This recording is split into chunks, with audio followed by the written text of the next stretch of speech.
মধ্যপ্রাচ্যের ওমানে গাড়ির ভেতর থেকে উদ্ধার হওয়া রাঙ্গুনিয়ার 4 প্রবাসী ভাইয়ের মরদেহ দেশে এসে পৌঁছেছে। তাদের মরদেহ পরিবারের কাছে হস্তান্তর করা হয়েছে। বুধবার সকাল 11টায় রাঙ্গুনিয়ায় জানাজা শেষে পারিবারিক কবরস্থানে হবে দাফন। কথা ছিল রাঙ্গুনিয়ার 2 সহোদর রাশেদুল ও শাহিদুল দেশে ফিরবেন 15ই মার্চ, কিন্তু তার 4 দিন পর ফিরলেন তার 4 ভাই নিথর দেহে।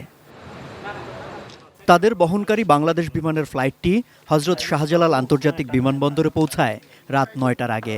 যাবতীয় কাগজাদি স্বাক্ষর, প্রশাসনিক কাজ শেষে তাদের মরদেহ হস্তান্তর করা হয় পরিবারের কাছে। এ সময় সরকারের পক্ষ থেকে মরদেহ বুঝিয়ে দেন চট্টগ্রাম 7 আসনের সংসদ সদস্য হুম্মাম কাদের চৌধুরী। দ্রুত নিহতদের মরদেহ দেশে ফিরিয়ে আনতে ওমান সরকারের সাথে নিরবচ্ছিন্ন যোগাযোগ অব্যাহত রাখা হয়েছিল বলে জানান তিনি।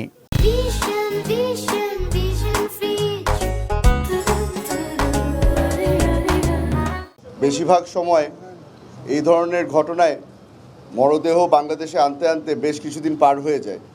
তবে এইবার 4 দিনের মাথায় আমরা এই ফ্যামিলি মেম্বার সকলকে আমরা বাংলাদেশে নিয়ে আসতে পেরেছি। প্রতিটা ব্যক্তির পরিবারকে 35,000 টাকা করে দেওয়া হচ্ছে।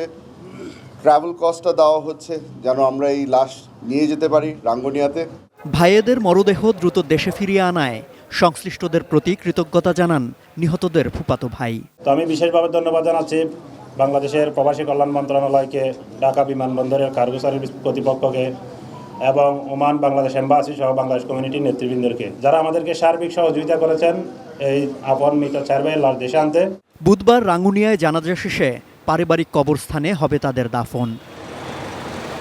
সম্রাট আনোয়ার, ATN নিউজ, ঢাকা।